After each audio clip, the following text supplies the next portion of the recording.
Hi, I'm Jeremy. Today I'm going to talk about how to get your environment set up to use F Sharp. Now, if you're like me, as I mentioned before in my last video, I am a C Sharp developer by trade. That's the language that I use in my everyday job. And so my assumption is that if you are a C Sharp developer as well, that you are using Visual Studio and that you already have a copy of Visual Studio installed.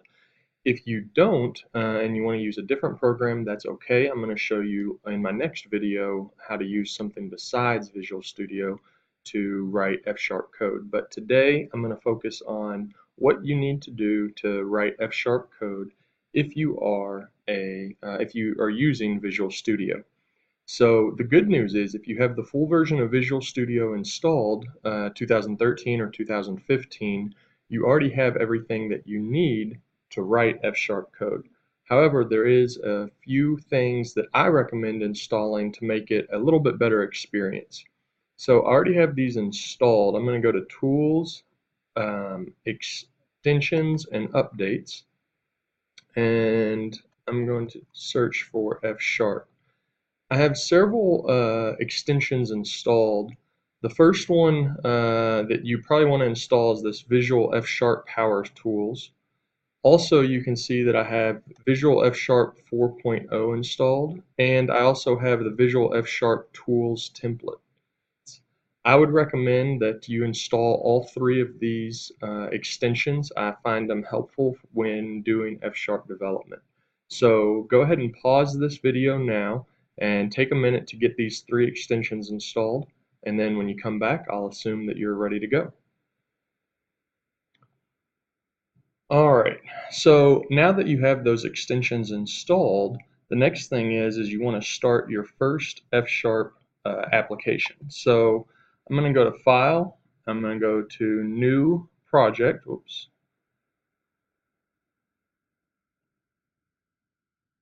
and when this comes up, probably yours, if you're a C Sharp developer, is going to be selected Visual C Sharp. But we're not going to use that today. Instead, we're going to go down here to Visual F Sharp.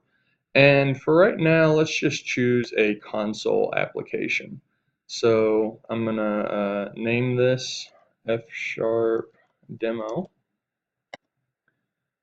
And when it opens up, it should look relatively familiar to C Sharp developers. You have a program file here, but instead of program.cs, it is program.fs. And fs stands for an F-sharp file. And when you look at it, it looks, if you kind of squint your eyes a little bit, you could see almost that this looks like a C-sharp console application, right? You have the main method, and this is different in F-sharp. You have it decorated with this entry point attribute. And you have this argv, which is the arguments that are passed into your console application. And then you have a printfn, and this is for printing out an array. Don't worry about this right now. We'll get into that later, and you print out the arguments. So basically, if you run this program, all it's going to do is print out the arguments, whatever arguments you provide it, to the console. So you run this just like any other application, any F-sharp application. If you hit build, you can build it, you can debug it, and let's go ahead and put a breakpoint in here, debug, start debugging, and it hits the breakpoint. The arguments, because we didn't supply any, is just an empty array of strings. So when you step through it with F10, just like a C-sharp program, it prints it to the console, which is just an empty array, and then it exits and it returns a 0 for a successful exit code. Now, if we move this breakpoint down to the 0, get rid of that one, and go to Properties, in the debug, we can specify some command line arguments. So I'm just going to say hello world. So now when I run this, hits the breakpoint, and you see that it split it out into two different strings. You have hello and you have world. So that's your basic hello world, very simple console application with F Sharp. But what I really want to talk about is something that's going to be probably pretty different for C Sharp developers. One of the really nice things about F Sharp is what they call the F Sharp interactive window. So F Sharp is a compiled language just like C Sharp, but it has the ability it comes with a REPL, a read eval print loop. If you worked with other languages, a lot of other programming languages use a REPL. Node.js is one of them, lots of different programming languages. But F Sharp has its own REPL, and it allows you to write script files, which can be very useful when you're not quite sure what you need to do or how you want your code to look. You just want to play around and kind of write some scripts, play with some code, and get an idea of how to make it work. So I'm going to go right click on the project. I'm going to go to add, choose new item, and go down to code, and I'm going to choose a script file. Now if you notice, the extension here is .fsx. That is the difference between a script file and a source file. So I'm just going to leave this. Script 1 is fine, it doesn't matter. And now we can write code here. So we can say, I'm going to declare a variable A, and declare it as 5. You're going to declare an variable B and set it to 7. So this, if you were writing C Sharp, if you wrote var instead of let, that would look very familiar to you. And you'd also have to end it with a semicolon. Now in F Sharp, they do not use semicolons at the end of lines. And instead of var to declare a variable, they use the keyword let. So I'm going to say let A equal 5, let B equal 7, and now I'm just going to print out an integer, and that integer is going to be A plus B. Now, if I select this with Control A, I can hit Alt Enter, and you notice down here I have my F Sharp interactive window, and I got an error. Why did I get an error?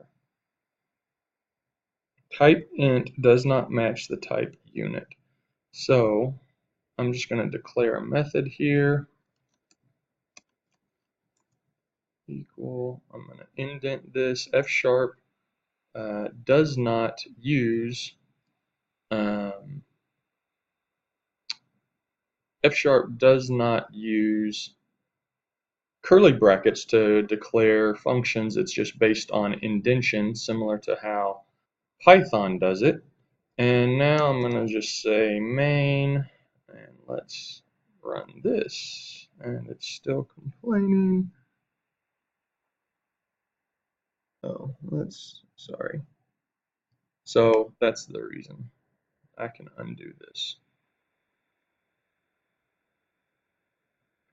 So what it's complaining about, I'm telling it to print an integer, and it sees A, and it prints that integer. And now I'm trying to plus B, but there's nothing to plus it to or add it to.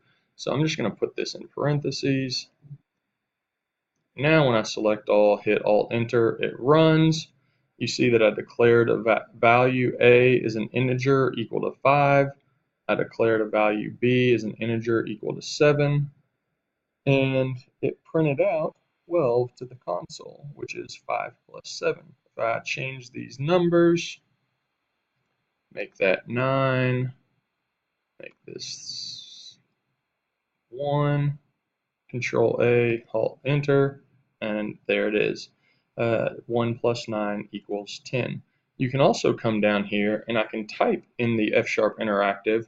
I can type A, and you always have to, if you're typing in the F Sharp Interactive window, you have to end the command when you want it to execute with a double semicolon, which is what I did right here.